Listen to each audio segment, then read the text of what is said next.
Hey guys, how you doing today? Just going for a regular walk in my local graveyard here.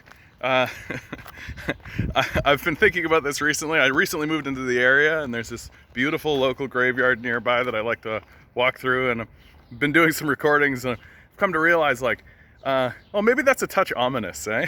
Maybe it's a touch ominous to be talking about, the collapse of Western civilization while walking through a graveyard, but at the same time, it's such a nice walk that I think I'll still do it occasionally. So please forgive me. I don't mean it to have these kind of ominous overtones, but at the same time, it's it's my local neighborhood and it's a beautiful spot on a beautiful, beautiful day. I hope you guys are able to free yourself from the clutches of capitalism for just a moment to be able to enjoy the outside world. Get into your local park, get into your local graveyard, really. They're always beautiful areas, well kept. So what do I even want to talk about today? What I want to talk about today is the odd phrase radical left, right? Radical left. And it really indicates how far we've gone to the right and how absurd and ridiculous things have gotten when we're saying radical left to people like me, right? People who, for all intents and purposes, what have I always espoused? What have I always been talking about, right?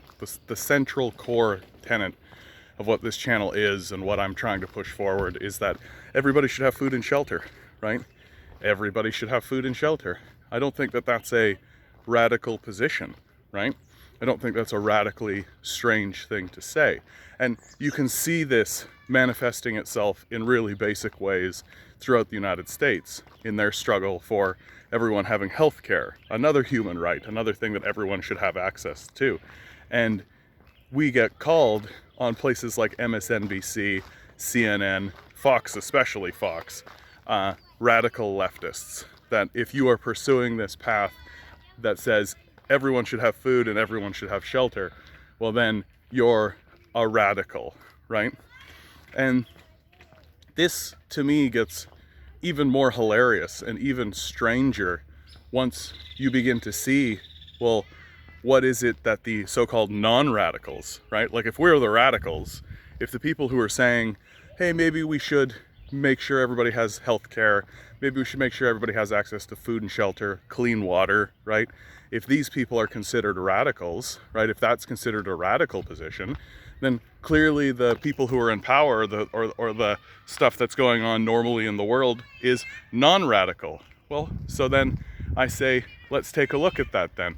What does it mean to be non-radical, right? What does a non-radical look like in Western civilization? Well, you just need to take a look at Israel to see what non-radical looks like, right? Supporting a genocide against the Palestinian people, completely non-radical, right? That's completely normal. Plunging people into homelessness, desperation, poverty, right? Completely non-radical. Those are considered standard, normal, even centrist positions in Western society, right? Wholesale abandonment of communities, completely non-radical, right? Completely normal, completely standard position to take. And this really does signal and indicate, and it should indicate to everyone, that we have a sickness, right? We have a sickness, that there's something grotesque and something strange going on. Got some kids back here trying to communicate back and forth for one another, and they can't even hear one another, and they're still doing it. Kids are beautiful that way, right? Kids are beautiful. They have such a powerful energy, such a powerful way of being.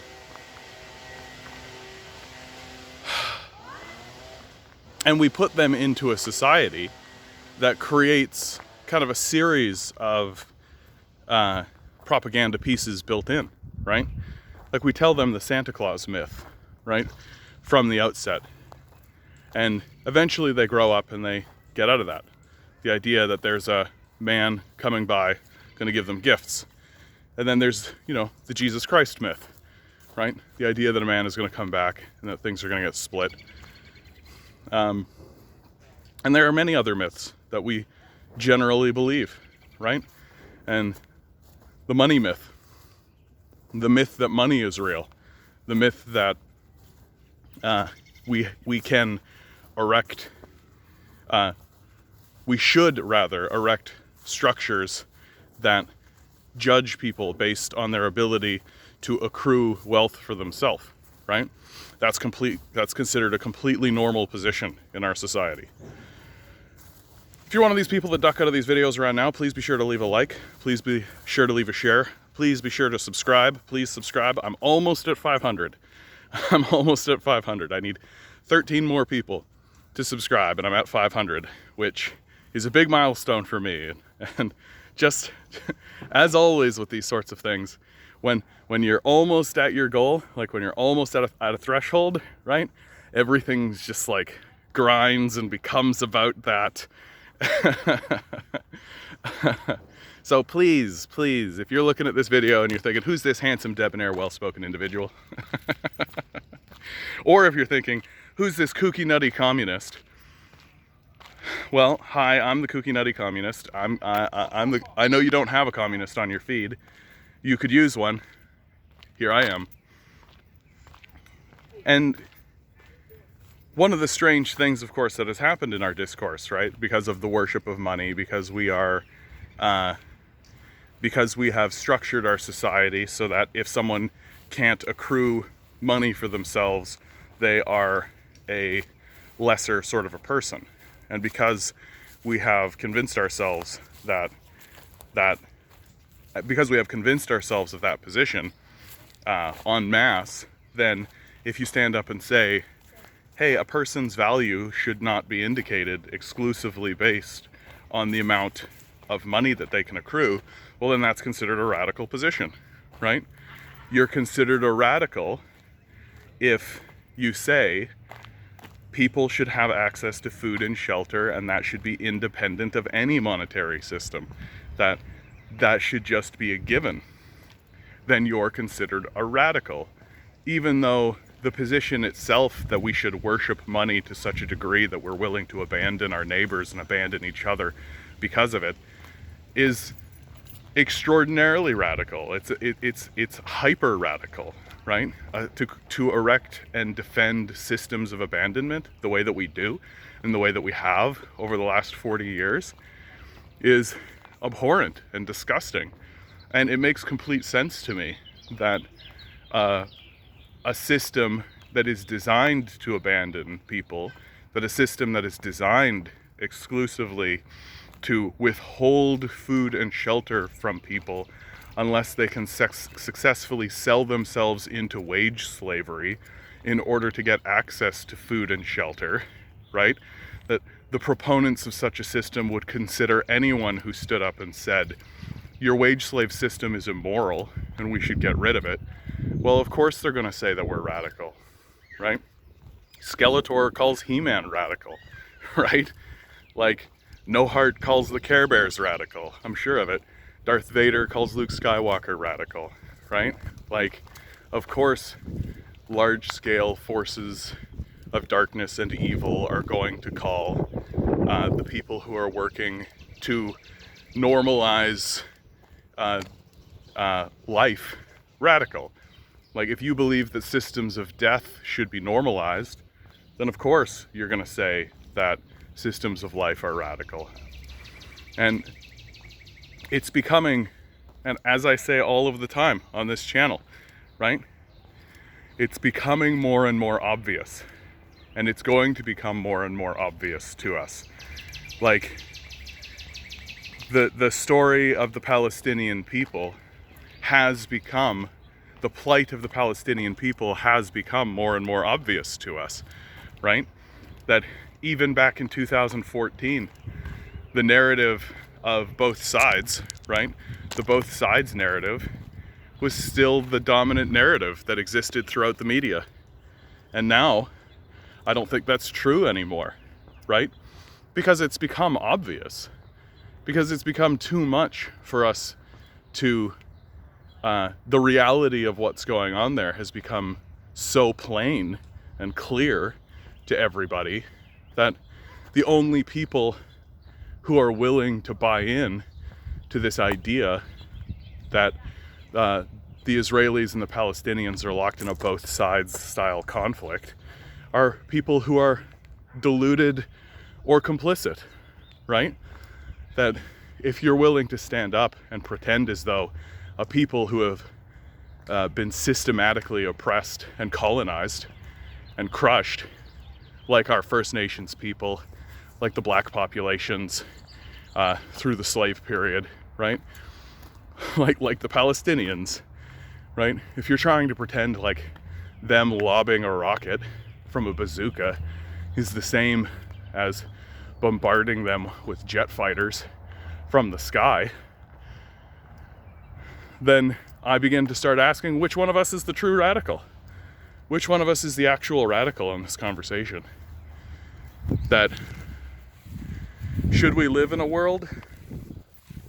Do we want to live in a world where such radically violent acts of death from an oppressor are normalized? Do we genuinely want to live in a world where a Darth Vader style Death Star attack is considered normal, but standing up and saying maybe we shouldn't have that is considered radical? Like, and when they say, and more I see that when they stand up and they say that we're radicals, I just feel like it's a deflection of their own guilt and a deflection of their own inability to face up to the demonic nature of who they are and what they're doing, right? That, like, the United States is a culture that dropped nuclear bombs on civilian targets, right? And if somebody were to stand up and say, hey, we shouldn't do that, they would be considered a radical? Is that the world that we want to live in? And for many people, it seems like throughout the United States, we can't even convince large groups of people that, like large groups of impoverished people who would benefit from such a system directly, we can't even convince them that single-payer healthcare is a good idea. Even though literally every other industrialized nation, all of their allies, have single-payer healthcare already, right? Like, they've fallen into this position where they believe that the wealthiest nation in the history of the planet can't afford single-payer healthcare, but nations that are much poorer, that have far less resources, can. Like, and we're the radicals. And so it speaks to me completely about the inversion of our worldview and how our entire worldview as a people has been completely inverted. Like, trickle-down economics is an inversion of what the truth is, right? The idea that we give money to the wealthy and then it trickles down to us is a complete inversion of how an economic system actually functions. And if we've inverted our worldview on such basic things, well, where else have we inverted our worldview? Where else have we done wrong? And the more and more you look, the more and more you're called a radical by these people who are fighting on the side of death, the more and more you see that basically everything that you've been told is been completely inverted, because the capitalist death cult benefits from that. They benefit from you believing that your life is about suffering instead of about pursuing something joyful, right? The worship of suffering instead of the pursuit of even your own happiness. Okay, guys, this is the end of this video. You're all doing really wonderfully out there. Please like, please share, please subscribe. You are a divine being living in the divine world. Stop listening to these capitalists that call you a radical for wanting your neighbors to have food and shelter. Good luck. We're gonna need it.